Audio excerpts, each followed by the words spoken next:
Hi everyone, now I'm going to show you basically I'm going to be tying another dynamite Harry fly. It's the Caddis, this one, cinnamon Caddis I'm going to be tying. I have enough materials to tie one, so I thought, well, I'll as well filming it. I know I'm going to upset one or two people who's sick of seeing these flies, but they are very popular and I do get asked a lot about them, and while I'm tying the flies as well filming them, so what I've got here was questions I got asked about the patterns I actually tied, because I did a couple of boxes. Basically I just doubled up on the patterns and filled 2 boxes, and anyway, patterns I did tie was for the beginning of the season mainly, but there is obviously other flies throughout the season. But we've got the March Brown, we've got the Green Rose, we've got the Yellow May, we've got this one here's the Olive Dun, we've got an Iron Blue, which is this one, Larkin Grey, which is a kind of creamy light coloured fly. It's a great wee pattern, it does well for me. A suggestive type pattern, it represents quite a few different types of flies it's coming off, much like this next one, which is the Grey Duster.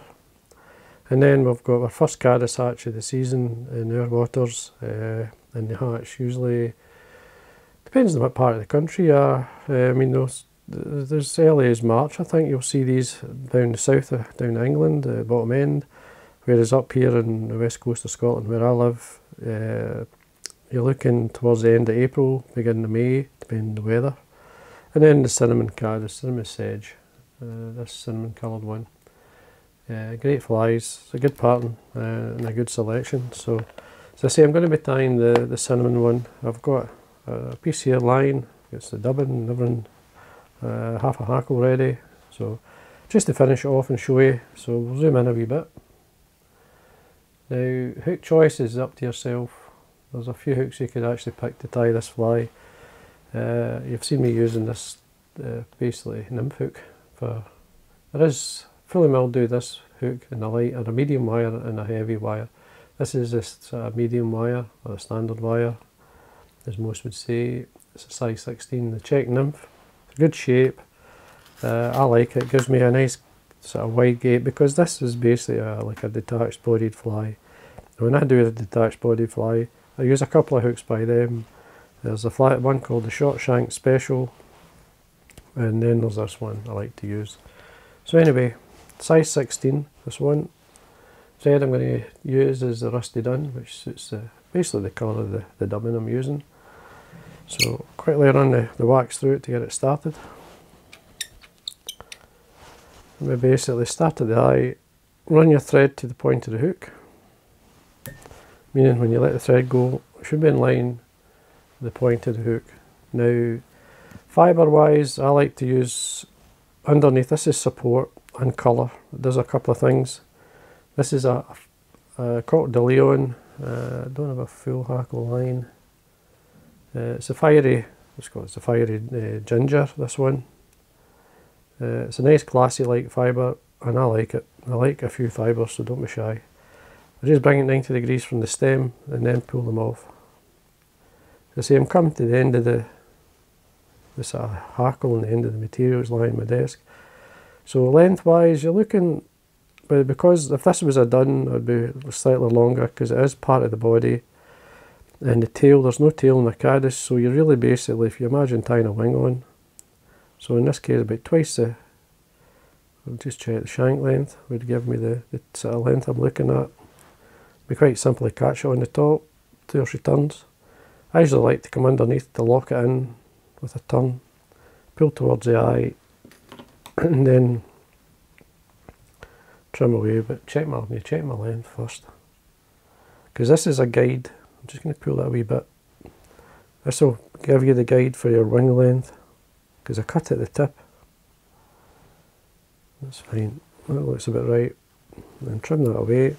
I wax my thread, make sure this is secure. And I come back down a wee bit, tie in some of the dubbin. Now the dubbin I'm using is the ultra dried up, this one. It's called Rusty Spinner, believe it or not, but it's like a rusty brown or a fiery brown type colour. It's really nice, I like it, it's a nice colour. So I'm just going to put a tiny bit on here, just to tidy the back up. Take me about halfway up to basically what happens is when you get to the point, tie the tail on, it does take you down 2 or 3 turns. So you're bringing yourself back up, so you're around about halfway. Now, the winging material, there's a few winging materials out there you could use. I've got, this is just like an Antron, quite coarse, which I like as well. There's a one I've had for many years, it's called Hi-Vis. I don't know if if you can still get it, but it's a high visibility material. It's for wings on spinners, dries, Caddis, saltwater. It's quite a few. It's quite a coarse fibre. It's short. You don't get it on a hank. So just pull it off. And it's what I used in this fly, so I've got some left here. Now it's important that you wax your thread here, because it is quite thick. It's quite stiff. Now tie maybe enough so that I can form the parachute hackle, and enough you can hold on to. So 2 or 3 turns there and make sure it's secure a good. You count them there, but it's a good 8 or so turns. Now what I'm going to do here is cut it in line with the back of the tail. There's a tail there, right at the very end. Don't cut your tail, just slightly longer, just a straight cut, just to take out the way, the excess. So we've got our dubbing now, we can tidy this area up.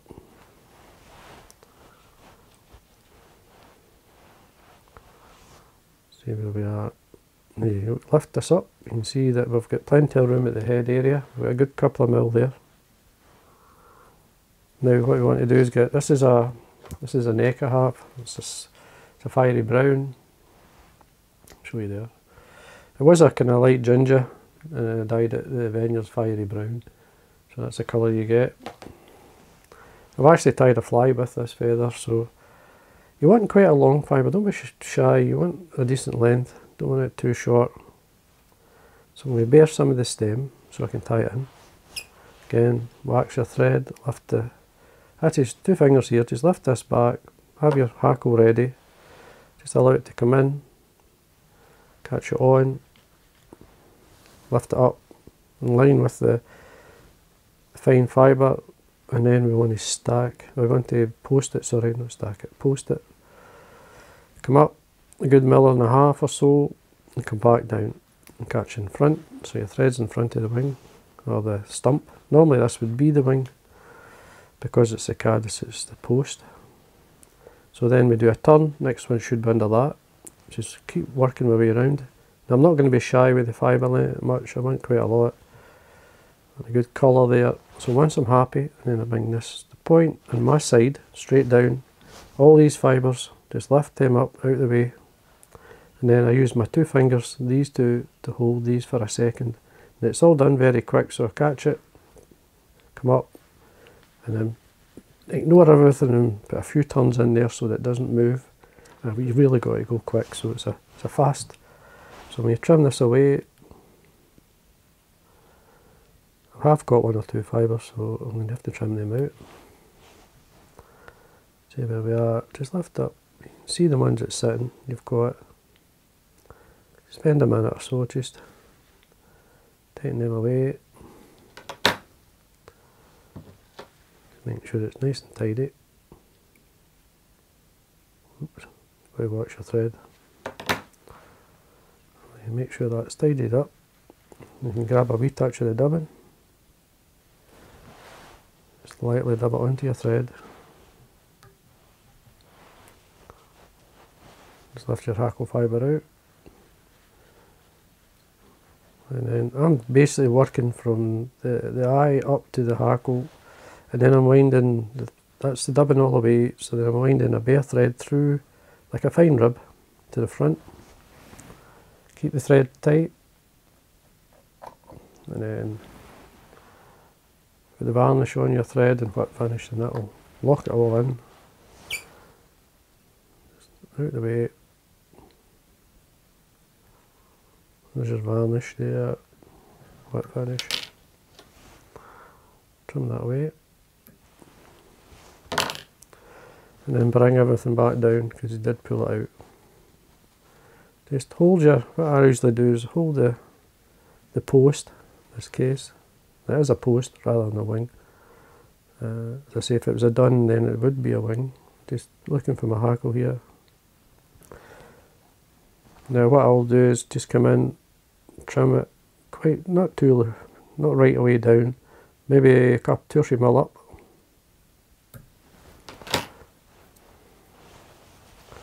You will have missed the odd one.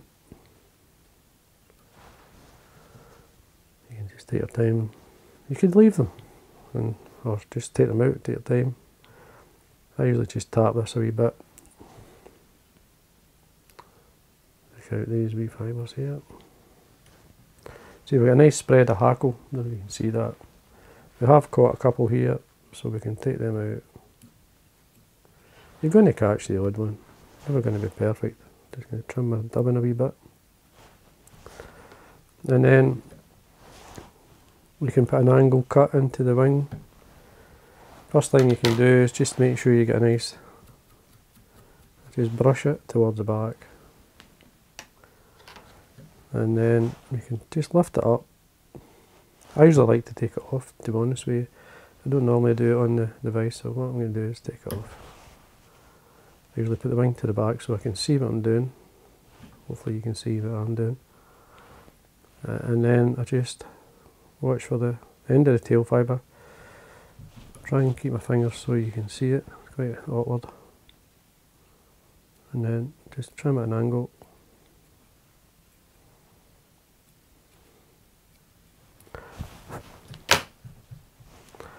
See what it looks like, that's fine. And this, once you've used your favourite floatant on it, will float all day. It's a great fly. I've got quite a few fish on this. And there we are. That's the cinnamon caddis in the Dynamite Harry style.